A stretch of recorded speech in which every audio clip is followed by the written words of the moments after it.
بسم اللہ الرحمن الرحیم۔ محترم ناظرین حضرات، آپ کی اصلاح اور دینی معلومات کے اضافے کے لیے مکتب توحید الجالیات البصر پیش کرتے ہیں درس بعنوان نیا سال اور ہم۔ اس درس کے مقرر ہیں فضیلت الشیخ مقصود الحسن الفیضی حفظہ اللہ۔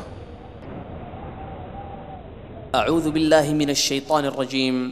إن عدة الشهور عند الله 12 شهرا في كتاب الله يوم خلق السماوات والأرض منها 4 حرم ذلك الدين القيم فلا تظلموا فيهن أنفسكم۔ مہینوں کی گنتی اللہ کے نزدیک لوح محفوظ میں 12 کی ہے، اسی دن سے جب سے آسمان و زمین کو اس نے پیدا کیا ہے۔ ان میں سے 4 حرمت و ادب والے مہینے ہیں، یہی دین درست ہے۔ تم ان مہینوں میں اپنی جانوں پر ظلم نہ کرو۔ اسی لیے فرض نماز کے بعد ایک دعا مسنون ہے۔ پتہ نہیں ہمارے کتنے بھائی کہتے ہیں اس دعا کو اور نہیں کرتے۔ اگر نہیں کرتے ہیں تو آج کے بعد سے اس دعا کا التزام کر لیں۔ اللہ کے رسول صلی اللہ علیہ وسلم نے اپنے پیارے ساتھی حضرت معاذ ابن جبل رضی اللہ تعالیٰ عنہ سے فرمایا، یا معاذ انی احبک، اے معاذ مجھے تم سے محبت ہے، مجھے تم سے محبت ہے۔ اس کا مطلب ہے کہ جو تمہیں جو چیز دوں گا وہ بڑی اہم ہوگی۔ آپ صلی اللہ علیہ وسلم جس سے یہ کہہ دیں کہ مجھے تم سے محبت ہے، ذرا اس کا مقام کیا ہوگا اندازہ لگائیں۔ یا معاذ انی احبک، اے معاذ مجھے تم سے محبت ہے۔ اس لیے ہر فرض نماز کے بعد، ہر نماز کے بعد یہ دعا پڑھنا نہ چھوڑنا، اس دعا کو کہنا نہ چھوڑنا۔ صرف 2 الفاظ ہیں بس، اللہم اعنی علی ذکرک و شکرک و حسن عبادتک۔ اگر نہیں پڑھتے ہیں آج تک تو اس کو پڑھتے رہیں۔ فرض نماز پڑھیں تو اور سنت پڑھیں تو اس کو ضرور پڑھ لیا کریں، بلکہ بہتر یہ ہے کہ سلام پھیرنے سے پہلے اس دعا کو کر لیں۔ حالانکہ آج کل مشکل ہوتا ہے، اس لیے کہ امام صاحب اتنی جلدی میں رہتے ہیں کہ تشہد پڑھنا بھی مشکل ہو جایا کرتا ہے۔ چہ جائے کہ انسان دعا پڑھے، صرف تشہد پڑھنا بھی کیا ہوتا ہے، مشکل ہوتا ہے۔ تو نماز کے بعد یا سنتوں کے اندر اس دعا کا اہتمام کریں۔ کیا معنی ہے؟ اللہم اعنی علی ذکرک و شکرک و حسن عبادتک، اے اللہ تعالیٰ میری مدد فرما۔ بغیر اللہ کی مدد کی کوئی چیز نہیں ہے، کوئی کام جو اللہ نہیں چاہتا ہے وہ کام ہو نہیں سکتا ہے۔ اللہم اعنی، اے اللہ تعالیٰ میری مدد کر، علی ذکرک، اپنے ذکر کے اوپر، و شکر کے اوپر، کہ میں تیرا ذکر کروں اور تیرا شکریہ ادا کر سکوں، وحسن عبادتک، اور تیری بہترین عبادت کر سکوں، میں تیری بہترین عبادت کر سکوں۔ تو جب بھی نماز سے فارغ ہوں اس دعا کو پڑھیں اور اللہ تعالیٰ سے کثرت سے دعا کریں کہ اللہ تعالیٰ آپ کی نماز کو قبول فرمائے۔ روزہ رکھیں تو کثرت سے دعا کریں کہ اللہ تبارک تعالیٰ آپ کی دعا کو قبول فرمائے۔ اس لیے روزہ افطار کرنے کی دعا کیا ہے، جو سنن ابو داؤد میں صحیح سند سے ثابت ہے؟ کون سی دعا ہے روزہ افطار کرنے کے بعد؟ ہاں، ذهب الظمأ وابتلت العروق وثبت الاجر ان شاء اللہ تعالی۔ کتنے لوگ ہیں جو اس کا اہتمام کرتے ہیں؟ یہاں تو روزہ ہی نہیں رکھا تھا، بڑی مشکل سے رمضان کا روزہ رکھ لیا تو بہت بڑا کام کر لیا، بڑی بہادری کر لی۔ حالانکہ یہ کوئی بہادری نہیں ہے، صرف رمضان کا روزہ رکھنا بڑی بہادری نہیں ہے۔ بہادری تو ہے کہ رمضان کے بعد نفل روزے بھی کثرت سے رکھے جائیں۔ تو ذهب الظمأ وابتلت العروق، روزہ افطار کر لیا، پیاس تو ختم ہو گئی ہے نا، ہماری رگیں اب تر ہو گئیں، وثبت الاجر ان شاء اللہ تعالی، اور انشاءاللہ اجر ہمیں ملے گا، اور ثابت ہو گیا ہے کہ نہیں ہے؟ تو عرض کرنے کا مقصد کہ ہم کثرت سے یہ دعا کریں کہ اللہ تبارک و تعالی ہماری نمازوں کو، ہمارے روزوں کو، ہم نے حج کیا ہے تو ہمارے حج کو، اور ہم نے زکوٰۃ و صدقات کی ہے تو اسے اللہ تعالیٰ قبول فرمائے۔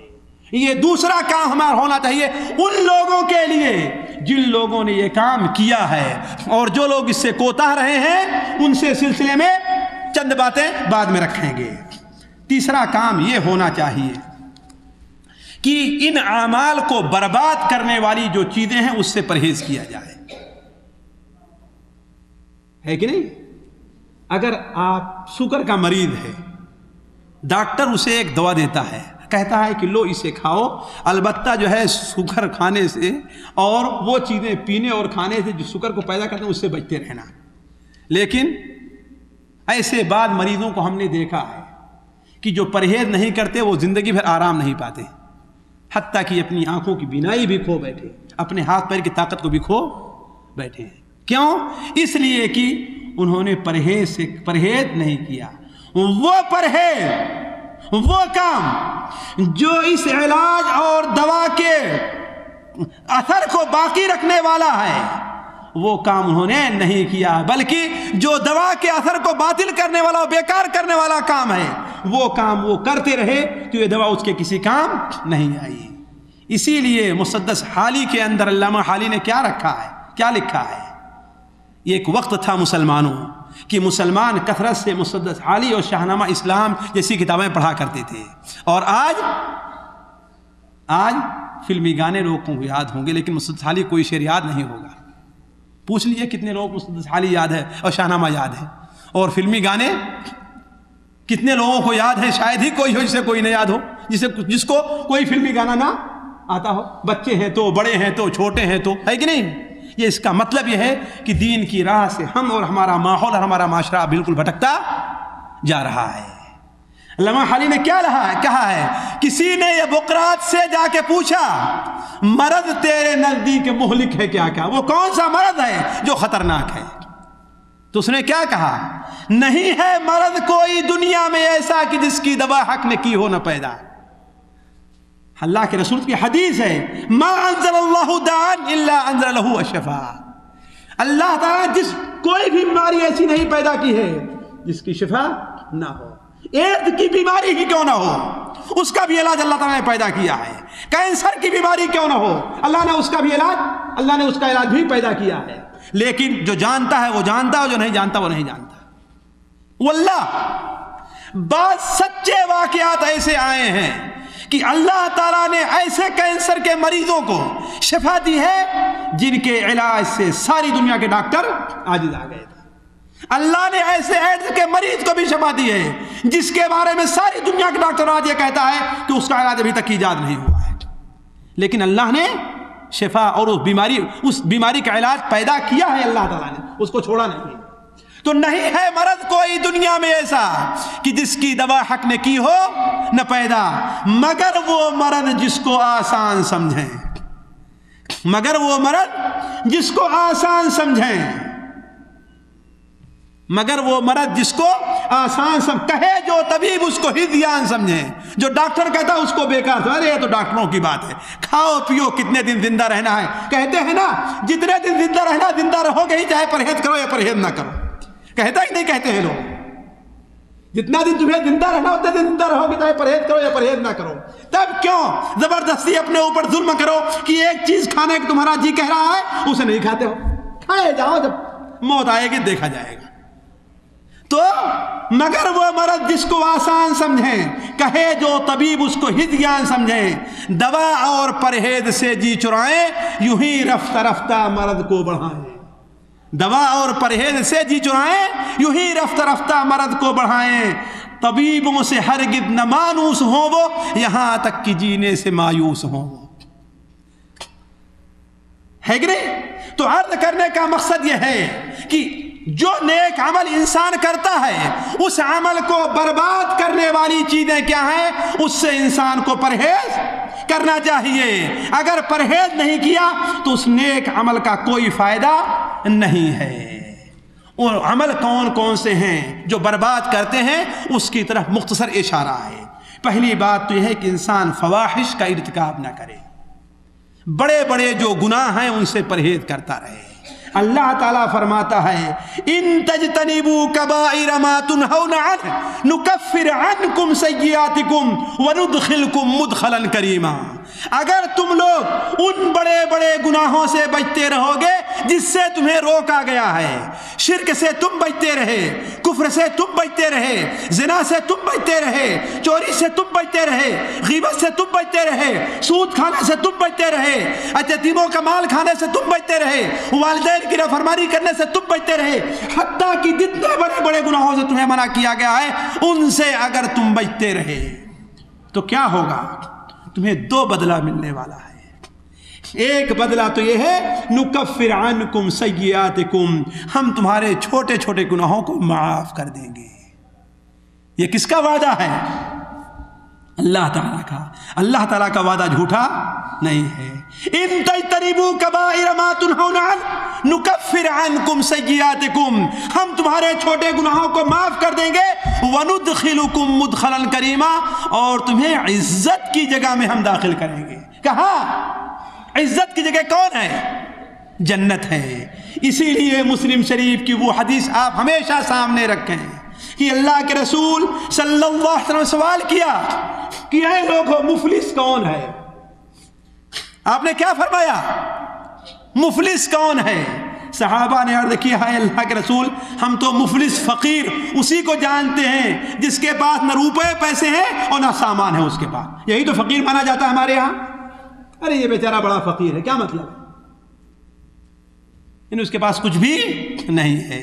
آپ نے فرمایا لیکن میری امت کا فقیر وہ نہیں ہے، اس لیے ایسا فقیر تو یہ ہے کہ اس کا فقر زائل اور ختم ہو جانے والا ہے۔ آج ایک انسان غریب رہتا ہے، سال بھر کے بعد وہ مالدار ہو جایا کرتا ہے کہ نہیں ہے؟ اس دنیا میں غریب رہا کرتا ہے لیکن آخرت میں وہ انسان مالدار رہا۔ مسلم شریف کے اندر حضرت عبداللہ ابن عمر رضی اللہ تعالیٰ کی روایت ہے کہ ان کے پاس ایک شخص آتا ہے، دو شخص آئے اور کہا کہ آپ ذرا کسی سے سفارش کر دیجئے کہ بڑے غربت اور مسکنت اور پریشانی کی بات حال ہے، میں پریشانی کا ہمارا حال ہے، کوئی جو ہے ہمیں کچھ امیر ہے، کوئی وزیر ہے، کوئی بڑا ہے، کچھ عطا کر دے۔ حضرت عبداللہ ابن عمر نے کہا کہ اگر تم چاہو تو میں تمہاری سفارش کر دیتا ہوں، لوگ تمہیں کچھ دے دیں گے، کوئی امیر تمہیں کچھ دے دے گا۔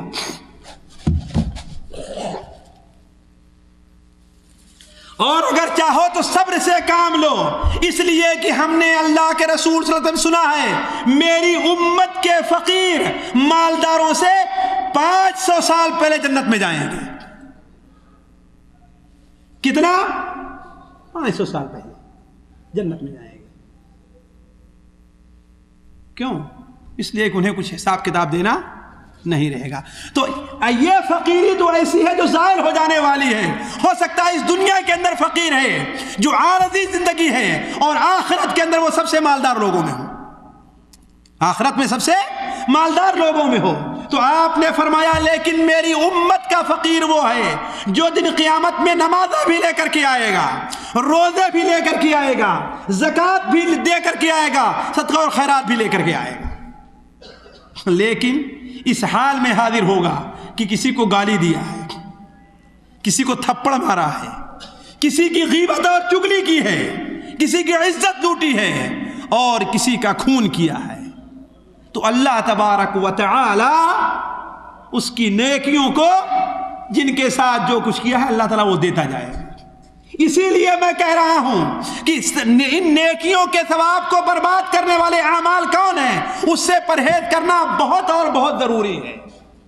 جس طریقے سے یہ شخص بہت زیادہ نمازیں، روزے اور حج وغیرہ لے کر کے آئے گا لیکن بہت بڑے بڑے گناہ بھی اپنے ساتھ لے کر کے آئے گا، تو اللہ کے رسول صلی اللہ علیہ وسلم نے ارشاد فرمایا کسی کو اس کی نماز دے دی جائے گی، کسی کو اس کا روزہ دے دیا جائے گا، کسی کو اس کی زکوٰۃ دے دی جائے گی، یہاں تک کہ اس کی جتنی نیکیاں ہیں ساری کی ساری نیکیاں ختم ہو جائیں گی، لیکن ابھی بھی لوگوں کے حقوق باقی ہیں۔ دن قیامت میں کس سے لین دین ہوگا؟ وہاں پر روپیہ پیسہ نہیں ہوگا، نیکیوں اور برائیوں کا ادلا بدلہ ہونے والا ہے، یہاں تک کہ جب کوئی نیکی اس کے پاس باقی نہ رہ جائے گی تو لوگوں کے گناہ لاد اس کے اوپر لاد دیے جائیں گے اور اسے جہنم میں ڈال دیا جائے گا۔ تو اگر آپ نے نیک عمل کیا ہے اے دوستو، اے ساتھیو اور اے عزیزو، تو اس کی حفاظت بھی کیجئے، وہ ان کاموں سے جو کام نیک اعمال کو برباد کر دینے والے ہیں۔ تو ان میں پہلا کام کیا ہے؟ فواحش اور بڑے بڑے گناہوں کا ارتکاب ہے، اور دوسرا کام کیا ہے؟ بدعتوں سے پرہیز ہے۔ دوسرا کام کیا ہے؟ بدعت سے پرہیز ہے، اس لیے کہ بدعت کی موجودگی میں اللہ تعالیٰ کسی بندے کا کوئی عمل قبول نہیں کرتا۔ یہ نہیں کہ محرم کے اندر تعزیہ بھی منائیں اور عاشورہ کا روزہ بھی رکھیں، ایسا نہیں ہو سکتا، ایسا نہیں۔ یہ نہیں کہ محرم کے دن خوب بڑی دعوت کریں غریبوں کو کھانا کھلانے کے لیے اور آپ روزہ بھی رکھیں، ایسا نہیں ہونا چاہیے۔ محرم کے اندر، شعبان کے اندر جتنے ہیں برائی کے، جتنے بدعات کے مہینے ہیں، ان تمام مہینوں بدعات کو یکسر ترک کر دینا ہے۔ یہ نہیں کہ اللہ کے رسول صلی اللہ علیہ وسلم کی محبت کا دم بھی بنائیں اور عید میلاد النبی بھی منائیں جو بدعات ہے۔ یہ نہیں کہ ولیوں سے محبت کا دم بھی بنے اور بغیر گرہمی منائے آپ کی عبادت پوری ہی نہ ہو، ایسا نہیں ہونا چاہیے۔ یہ نہیں کہ آپ شعبان کی فضیلت کو بھی سمجھیں اور 15ویں شہاب کو حلوہ بھی بنائیں اور محرم کا کھچڑا بھی بنائیں اور رجب کے کنڑے بھی بنائیں، یہ ساری بدعتیں نہیں ہونی چاہیے۔ اس لیے کہ اللہ کے رسول صلی اللہ علیہ وسلم کا فرمان ہے، طبرانی اوسط کے اندر روایت ہے کہ اللہ تبارک و تعالیٰ نے کسی بدعتی کی توبہ قبول کرنے سے انکار کر دیا ہے یہاں تک کہ وہ انسان اپنی بدعت سے توبہ کر لے۔ تو بدعت ایسا ناسور ہے، بدعت ایسا سرطان ہے جو انسان کے تمام عبادات کے ثواب کو ختم کر دیتا ہے، اور اس کے بعد شرک تو اور بھی بری چیز ہے۔ شرک کے کاموں سے ہمیں اور آپ کو پرہیز کرنا چاہیے۔ یہ باتیں ان بھائیوں سے متعلق تھیں، ان کے اعمال سے متعلق جنہوں نے کچھ کیا ہے، لیکن جن لوگوں نے کوئی عمل ہی نہیں کیا، جن لوگوں نے عمل ہی نہیں کیا، انہیں کیا کرنا چاہیے؟ انہیں بھی وقت کو غنیمت سمجھنا چاہیے۔ یہ سال آپ کو ملا ہے، لیکن پتہ نہیں آپ کو آئندہ سال مل پاتا ہے کہ نہیں مل پاتا ہے۔ آپ حج کرنے جائیں تو جس طریقے سے اس سال 400 سے زائد لوگ، ان میں کہ جتنے لوگ بھی حج کرنے گئے تھے 10% بھی یہ امید لے کر کے نہیں گئے تھے کہ وہ دوبارہ واپس نہیں آئیں گے۔ اگر ان کو 10% بھی امید ہوتی تو حج کرنے جاتے ہی نہیں۔ کتنے لوگ حج تک پہنچ نہ سکے، کتنے لوگ حج سے واپس آ رہے تھے، وہ کتنے لوگ اس وقت دنیا میں جہاں جگہ زلزلے آ رہے ہیں۔ ایران کا زلزلہ آیا، مغرب کے اندر زلزلہ آیا، لیکن سوال یہ ہے کہ ہمارے دلوں کے اندر بھی زلزلے آئے کہ نہیں آئے؟ زلزلے ہمارے دلوں میں آنا چاہیے کہ ہمارا دل کانپ جائے کہ پچھلا سال ہم نے بڑی غفلت کے اندر گزار دیا تھا، لیکن یہ سال ہم سے غفلت کے اندر نہ گزرے، اس سال کو ہم غنیمت سمجھیں۔ اگر پچھلے سال ہم نے توحید کے اندر ہم سے کوتاہی ہوتی رہی ہے اور ہم شرک کرتے رہے ہیں، اور شرک کے اندر بہت سے لوگ دانستہ یا نادانستہ طور پر مبتلا ہو جایا کرتے ہیں۔ ایک بہترین سی ایک مثال دیتا ہوں میں سمجھ رہا ہوں کہنا چاہتے ہیں کہ وقت کم ہے، کتنا 10 منٹ کی 5 منٹ 10 منٹ چلیے، ہے کہ نہیں؟ میں کہہ رہا تھا کہ شرک کے اندر بہت سے لوگ کہتے ہیں کہ ہم شرک سے بری ہیں، لیکن شرک ایسی چیز ہے، حضرت ابو موسیٰ اشعری کی روایت ہے کہ انسانوں کے اندر اور اس امت کے اندر اسی طریقے سے سرایت کرتا ہے جس طریقے سے، اتنی آسانی سے، اتنی پوشیدہ طور پر، جتنے پوشیدہ طور پر چکنے کالے پتھر پر اندھیری رات میں چیونٹی چلتی ہے کہ اس سے کسی کا احساس نہیں ہو سکتا ہے، اسی طریقے سے شرک ہماری امت کے اندر سرایت کر کے جائے گا۔ تو ہمارے بہت سے لوگ، ہم ہیں تو آپ ہیں تو، اس فخر میں رہتے ہیں کہ ہم سے شرک نہیں ہوتا، ہم سے شرک نہیں ہوتا، لیکن شرک کے اندر مبتلا ہو جایا کرتے ہیں۔ اس کی ایک مثال دوں میں، ایک مثال دیکھیے کہ ایک آدمی ہے، اس سے آپ کوئی کام کروانا چاہتے ہیں اور بڑی پوسٹ کا آدمی ہے، بڑی پوسٹ کا آدمی ہے، وہ اتفاقی بات آپ کے ہاں آ جایا کرتا ہے، آپ کے ہاں آ جاتا ہے۔ آپ سمجھتے ہیں کہ اگر اس کی ہم نے اچھی طریقے سے دعوت نہیں کی ہے نا، اس کے لیے مرغا نہیں ذبح کیا ہم نے، اس کے لیے ہم نے بکرا نہیں ذبح کیا، تو ہم سے وہ یہ سمجھے گا کہ ہماری مہمان نوازی اچھی طریقے سے نہیں کی ہے اور ہمارا کام راستے میں رہ جائے گا۔ لہذا مجبور ہو کر کے قرض لے کر کے اس کے لیے مرغا بھی ذبح کرتے ہیں، بکرا بھی ذبح کرتے ہیں اور بہترین دعوت کا انتظام کرتے ہیں، ہے نا؟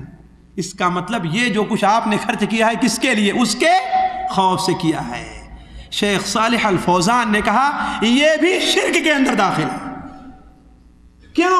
اس لیے کہ آپ اس سے اتنا ڈرے ہیں کہ جو کام نہیں کرنا چاہتے تھے مہمان نوازی کا وہ کام آپ نے کیا ہے، تو یہ بھی شرک یعنی شرک اصغر ہی کے اندر داخل ہو۔ تو اس طریقے سے کتنے بھی راستے ہیں شرک کے داخل ہونے کے جو ہماری زندگی کے اندر داخل ہو جایا کرتے ہیں۔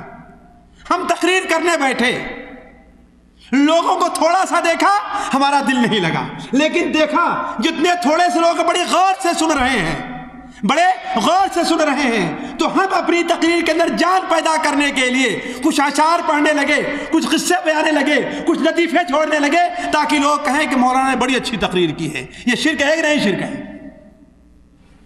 اس شرک میں کتنے لوگ مبتلا ہیں؟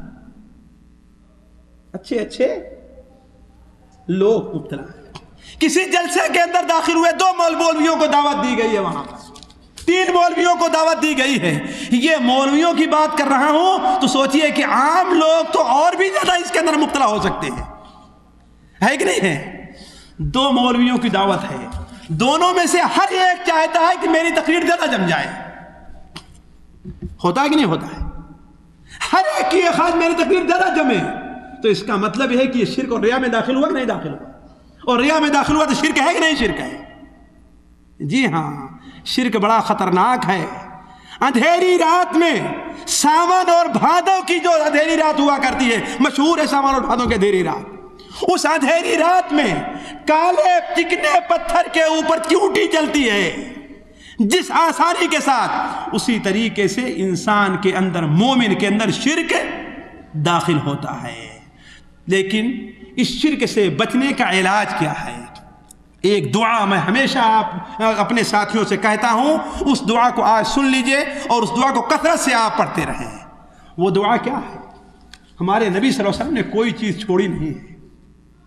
مسلم شریف کے اندر روایت ہے، حضرت ابو ذر رضی اللہ تعالیٰ بیان فرماتے ہیں کہ آپ صلی اللہ علیہ وسلم کا انتقال اس وقت تک نہیں ہوا یہاں تک کہ اگر آسمان میں کوئی چڑیا اڑ رہی ہے تو اس کا بھی حکم اللہ کے رسول نے ہمیں بتلایا، تو کوئی چیز آپ نے چھوڑی نہیں ہے۔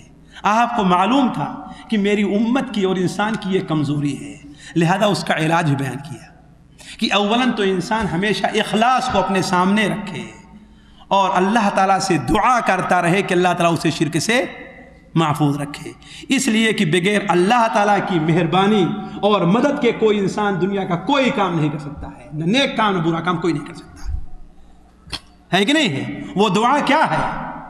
حضرت ابوبکر صدیق رضی اللہ عنہ آپ نے سکھائی تھی، اللہم انی اعوذ بک ان اشرک بک وانا اعلم واستغفرک لما لا اعلم۔ یہ دعا یاد کر لیں، اللہم انی اعوذ بک ان اشرک بک وانا اعلم واستغفرک لما لا اعلم۔ ترجمہ کیا ہے؟ اے اللہ تبارک و تعالی، جان بوجھ کر کے میں شرک کروں اس سے تیری پناہ میں آنا چاہتا ہوں۔ اے اللہ تعالیٰ، جان بوجھ کر کے میں شرک کروں اس سے تیری پناہ میں آنا چاہتا ہوں، اور انجانے میں اگر ہم سے کوئی شرک ہو جا رہا ہے تو اس کی آپ سے میں معافی چاہتا ہوں۔ تو اللہ کے رسول نے ارشاد فرمایا کہ اگر بندہ ایسا کرتا ہے تو اللہ تعالیٰ اس کے تمام چھوٹے بڑے شرکوں کو معاف کر دیتا ہے۔ تو کہنے کا مطلب یہ ہے کہ اگر شرک کے اندر کوتاہی اس سے کریں، بدعت میں ہے اس سے پرہیز کریں، اور اگر دین نہیں سیکھا ہے تو اس کے بارے میں بھی ہم پرہیز کریں، ورنہ دین نہ سیکھنے والوں کو قرآن مجید میں جو دھمکی دی گئی اس کو اپنے سامنے رکھیں۔ اللہ تعالیٰ ارشاد فرماتا ہے سورہ الف لام میم سجدہ کے اندر کہ وَمَنْ أَظْلَمُ مِمَّنْ ذُكِّرَ بِآيَاتِ رَبِّهِ ثُمَّ أَعْرَضَ عَنْهَا إِنَّا مِنَ الْمُجْرِمِينَ مُنْتَقِمُونَ۔ اس سے بڑا ظالم اور کون ہوگا جس کے سامنے اللہ تعالیٰ کے حکام بیان کیے گئے لیکن انہیں سننا اور سیکھنا نہیں چاہتا بلکہ ان سے اعراض کر رہا ہے۔ إِنَّا مِنَ الْمُجْرِمِينَ مُنْتَقِمُونَ، یہ لوگ مجرم ہیں، ان سے میں بدلہ لے کر کے رہوں گا۔ یہ کس کا فرمان ہے؟ اللہ تعالیٰ کا فرمان ہے۔ تو اگر نماز کا طریقہ نہیں معلوم، روزے کا طریقہ نہیں معلوم، حرام اور حلال نہیں معلوم، تو اس کے سیکھنے کی فکر کیجیے۔ نماز میں کوتاہی ہوتی رہی ہے تو آپ جانتے ہیں کہ نماز کتنی اہم چیز ہے. نماز کتنی اہم چیز ہے.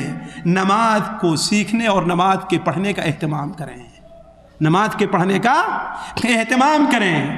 زکوٰۃ نہیں دیتے رہے ہیں, حج نہیں کیا ہے, وقت واجب ہو گیا ہے آپ کے اوپر, لیکن بعض لوگوں کو اس بار بعض لوگوں کو زبردستی ہم نے حج پر بھیجا ہے, لیکن ان کے سامنے عذر کیا تھا؟ والدین نہیں راضی ہو رہے ہیں کہ بہن کی شادی کرنی ہے. والدین کہہ رہے ہیں ابھی تو گھر بنانا ہے. ارے ابھی پچھلے سال تم نے بہن کی شادی کی, اس سال تمہیں بھی شادی کرنا ہے, تم حج کیسے کرو گے؟ یہ سب بہانے اللہ تعالیٰ کے نزدیک قبول نہیں ہیں. آپ یہاں پر ہیں, آپ کے اوپر حج فرض ہے, آپ کے اوپر حج فرض ہے, تو بہن کی شادی اس کے اندر آنے والی نہیں ہے. ذرا سوچیں حج میں کتنے پیسے لگیں گے, کتنے لگیں گے؟ 1000 لگیں گے, 1200 لگیں گے, ہے کہ نہیں ہے؟ اس بار اس شخص کو ہم نے زبردستی بھیجا اور صرف 900 کے اندر حج کر کے چلا آیا. اس لیے یہ بہانے کرنا کہ ابھی ہمارے اوپر حج فرض ہی نہیں ہوا. کیوں؟ ابھی تو ہمیں جو ہے بہن کی شادی کرنی ہے, مکان بنوانا ہے, پورے گھر کی ذمہ داری ہمارے اوپر ہے. یہ سب بہانے چلنے والے نہیں ہیں. اور ہمارے ہندوستان پاکستان میں جو لوگ بہانے کرتے ہیں, ان کے بہانے تو کسی بھی طریقے سے اللہ تعالیٰ کے نزدیک مقبول نہیں ہے. ویسے اللہ اور ان کے بیچ کا معاملہ اللہ معاف کر دے. تو اس لیے کہ جب تک 60-70 سال کے نہیں ہو جاتے اس سے پہلے حج کے بارے میں سوچتے ہی نہیں ہیں. اپنی تجارت کے بارے میں سوچیں گے, بچے کی تعلیم کے بارے میں سوچیں گے, مکان بنانے کے بارے میں سب چیز کے بارے میں سوچیں گے, لیکن حج کے بارے میں سب سے آخر میں سوچتے ہیں. اور بعض بدبخت ایسے ہوتے ہیں کہ حج کے لیے تیار ہوتے ہیں, لیکن دیکھتے ہیں کہ وہ بڑا اچھا سودا ہے, تجارت کا ہے, زمین کا ہے, اس کا ہے, چلو اس کو کر لیتے ہیں اور آئندہ سال حج کرنے جائیں گے.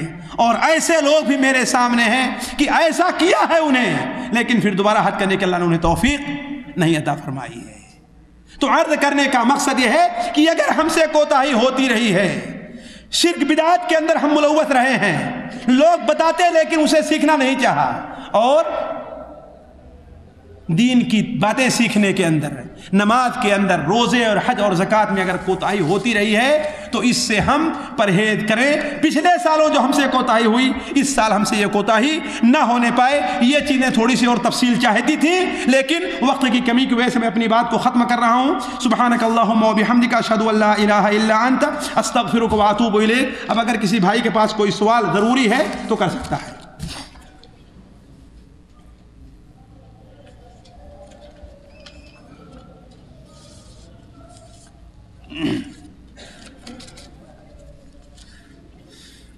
وہ تو بہت بڑا واقعہ ہے. جی ہاں, کتنی دیر کا وقت ہے؟ نہیں مطلب اگر آپ چاہیں تو 5 منٹ میں ختم کر دیں. یعنی کہنے کا مطلب ہے کہ صحیح ہے جتنا گنجائش ہو. میں نہیں چاہتا کہ وقت سے زیادہ لوگوں کو 15 منٹ 20 منٹ. چلیے دیکھیے بھائی, پہلا سوال یہ ہے کہ کیا ضعیف احادیث پر عمل کس صورت میں جائز نہیں ہے یا اس کے کچھ شرائط ہیں؟ دیکھیے ضعیف حدیث پر عمل ذرا میں بڑے ہی واضح لفظوں میں جو عام لوگوں کے سمجھ میں آ جائے اسے رکھنا چاہتا ہوں. دیکھیے اولا ضعیف حدیث کا معنی کیا ہے؟ کچھ لوگ ضعیف حدیث متعلق کہتے ہیں وہ حدیث تو ہے نا, تو ضعیف حدیث کا معنی ہے کیا؟ ضعیف حدیث کا معنی یہ ہے کہ اس بات کا جو اس حدیث کے اندر بیان کی گئی ہے اس کا اللہ کے رسول صلی اللہ علیہ وسلم فرمان ہونا ثابت نہیں ہے. اس بات کا اللہ کے رسول صلی اللہ علیہ وسلم فرمان ہونا یہ ثابت نہیں ہے. مثال کے طور پر آپ جانتے ہیں کہ کوئی بھی حدیث ہم تک کیسے پہنچی ہے؟ راویوں کے ذریعے پہنچی ہے. راویوں کے ذریعے پہنچی ہے. ایک محدث نے اپنے شیخ سے سنا, اس نے ان شیخ سے, اس نے ان سے, اس نے صحابی سے سنا, ہے کہ نہیں؟ اب اگر کسی صحابی سے روایت کرنے والا کوئی تابعی یا تابعی کے بعد کا کوئی راوی ایسا ہے کہ جس کے بارے میں یہ ہے کہ وہ بھول جایا کرتا تھا. ذرا جوال بند کر لے تو بہتر ہے، یا تو پھر اپنی ہی بات سنائیں، ہماری بات نہ سنیں، اس لیے کہ لوگوں کی توجہ ادھر جو ہے بڑھ جایا کرتی ہے، اس کو بند کر دیں. تو ضعیف حدیث کا معنی یہ ہے کہ یہ اللہ کے رسول صلی اللہ علیہ وسلم فرمان ہونا صحیح طور پر ثابت نہیں ہے، بلکہ شبہ ہے کہ آپ نے یہ بات کہی یا نہیں کہی. اور اگر یہ شبہ نہ رہے تو وہی اللہ کے رسول صلی اللہ علیہ وسلم کی حدیث کو صحیح حدیث کہا جایا کرتا ہے کہ نہیں؟ تو ضعیف حدیث کے اوپر عمل کرنے کے لیے پہلی شرط تو یہ ہے کہ اس حدیث کے اندر کوئی ایسا حکم نہ بیان ہو جو حلال یا حرام کا ہو، جو حلال یا حرام کا ہو، یا جس کا تعلق کسی عقیدے سے ہو، کسی عقیدے سے ہو. یعنی مثال کے طور پر حدیث کے اندر کوئی حکم ہو کہ ہاں یہ کام کرنا ناجائز ہے یا یہ کام کرنا جائز ہے. اگر ایسا کوئی حکم ہوگا تو اس ضعیف حدیث کو قطعاً قبول نہیں کیا جائے گا. دوسری بات یہ ہے کہ اس حدیث کے اندر جو بات بیان کی جا رہی ہے، جو بات بیان کی جا رہی ہے، وہ صرف اس کا مقصد ترغیب اور ترہیب، یعنی لوگوں کو ابھارنا، لوگ کی اس پر عمل کریں، یا کسی کام کی فضیلت سے متعلق ہے کہ یہ کام کرے گا انسان تو اسے اتنا ثواب ملنے والا ہے کہ نہیں، یا یہ کام کرے گا تو اللہ تعالیٰ اس پر اتنا عذاب اسے دے گا. اس قسم کی بات ہونی چاہیے. لیکن جس بات کا ثواب بیان کیا جا رہا ہے یا جس کام کے کرنے سے ڈرایا جا رہا ہے، اس کی فضیلت صحیح حدیثوں سے ثابت ہو. میں اس کی ایک مثال دیتا ہوں. مثال یہ ہے کہ رمضان المبارک کی فضیلت صحیح حدیثوں سے ثابت ہے کہ نہیں، کہ سب سے افضل مہینہ کون سا ہے؟ رمضان المبارک کا مہینہ ہے. اس کی فضیلت حدیثوں سے ثابت ہے کہ نہیں؟ اچھا، اور یہ بھی حدیثوں سے ثابت ہے کہ غیبت حرام ہے، غیبت اور چغلی حرام ہے کہ نہیں؟ رمضان المبارک کا کوئی انسان فرض روزہ رکھے اور روزہ رکھ کر کے انسان غیبت کرے، روزہ رکھ کر کے غیبت کرے انسان، تو اس سے متعلق اللہ کے رسول نے ارشاد فرمایا الصوم جنۃ ما لم یخرقها. یہ حدیث کیا ہے؟ ضعیف ہے. یہ حدیث کیا ہے؟ روزہ ڈھال ہے، اور یہ صحیح حدیث سے ثابت ہے، یہ صحیح حدیث سے ثابت ہے. روزہ ڈھال ہے یہاں تک کہ انسان اس ڈھال کو پھاڑ نہ دے. تو ضعیف حدیث میں آتا ہے کہ اے اللہ کے رسول ڈھال کو پھاڑے گا کیسے؟ تو آپ نے فرمایا غیبت اور چغلی کرے، غیبت اور چغلی کرے، ہے کہ نہیں؟ تو چونکہ غیبت اور چغلی کرنا حرام صحیح حدیثوں سے ثابت ہے، یہ صحیح حدیث سے ثابت ہے کہ روزے کی حالت میں انسان کو گناہ کے کاموں سے بچنا چاہیے، ہے کہ نہیں ہے؟ اب اس کے بارے میں ایک ضعیف حدیث آ گئی کہ روزے کے ثواب کو برباد کرنے والی ایک چیز کیا ہے؟ غیبت بھی ہے. تو اب ایسے موقع پر یہ ضعیف حدیث قبول کی جائے. ایک روایت ہے، ضعیف روایت ہے، کہ مغرب کے بعد اگر کوئی انسان 7 بار کہتا ہے اللہم اجرنی من النار، اللہم اجرنی من النار، تو اللہ تبارک و تعالیٰ اسے جہنم سے نجات دیتا ہے کہ نہیں؟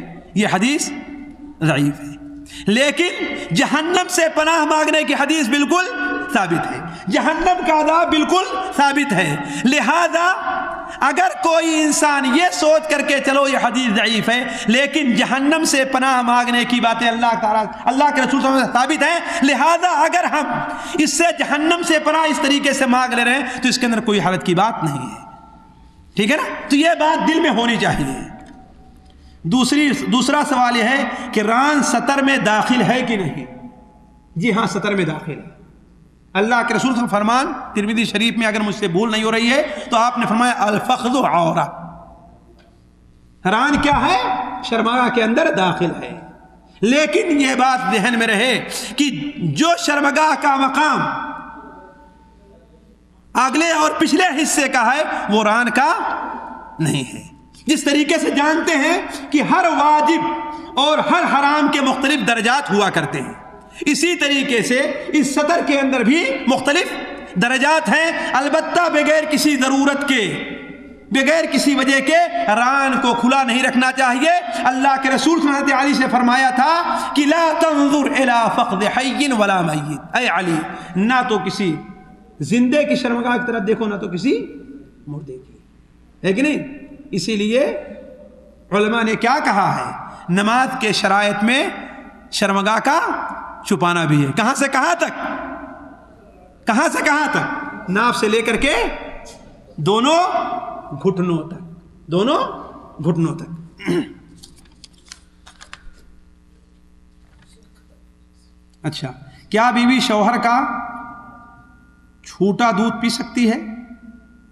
یعنی اگر شوہر نے پی کر کے چھوڑ دیا ہے تو ہی مانا ہے، تو اس میں کون سی بات ہے بھائی؟ ہر مسلمان پاک ہے اپنی بیوی، بلکہ میں تو کہوں گا اور پیجئے، اور پیجئے، تاکہ وہ سمجھے کہ ہاں ہم سے محبت کرتے ہیں. اگر اس کا پینا چھوڑ دیا تو کہے کہ اس کا مطلب ہم سے انہیں نفرت ہے، مجھے کتے اور گدھے کے برابر کر دیا ہے. ذریعے کتے اور گدھے کا جھوٹا نہیں پیا تھا، اسے میرا بھی جھوٹا نہیں پیتے ہیں، ہے کہ نہیں ہے؟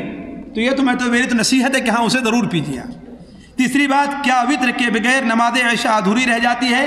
فرض ادھورا نہیں رہتا، فرض ادھورا نہیں رہتا. البتہ یہ ہے کہ اس نے ایک سنت مؤکدہ، بڑی تاکیدی سنت کو اس شخص نے چھوڑ دیا ہے. وعلیکم السلام ورحمۃ اللہ.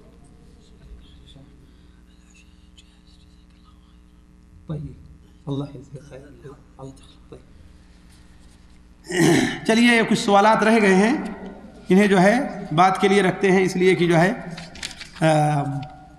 مختلف طرف سے اشارہ ہو رہے ہیں کہ صرف اب ایک سوال ہے بس، اور وہ سوال کیا ہے؟ کھانے کا ہے. اس لیے ان تمام سوالات کو چھوڑ کر کے کھانے کے سوال طرف متوجہ ہوتے ہیں. اللہ تبارک و تعالیٰ سے دعا ہے کہ اللہ تعالیٰ ہمارا اور آپ کا یہاں پر اکٹھا ہونا قبول کرے. یہاں جمع ہونے کی برکت سے اللہ تعالیٰ ہمارے اور آپ کے گناہوں کو معاف کر دے. پچھلے سال ہم نے جو عبادت کی اللہ تعالیٰ اسے قبول فرمائے. ہم سے جو گناہ ہوئے ہیں اللہ تعالیٰ ان گناہوں کی مغفرت فرمائے، اور ہمیں آئندہ سال جو آنے والا ہے اس سال کو اچھے طریقے پر استعمال، اس میں کثرت سے عبادت کرنے کی توفیق عطا فرمائے. سبحانک اللہم بحمدک اشہد ان لا الہ الا انت استغفرک واتوب الیک. البتہ اگر کسی بھائی کا کوئی سوال ضروری ہے جو ہم نے جواب نہیں دیا تو کھانے کے بعد یا اس کے دوران میں وہ سوال کر سکتا ہے.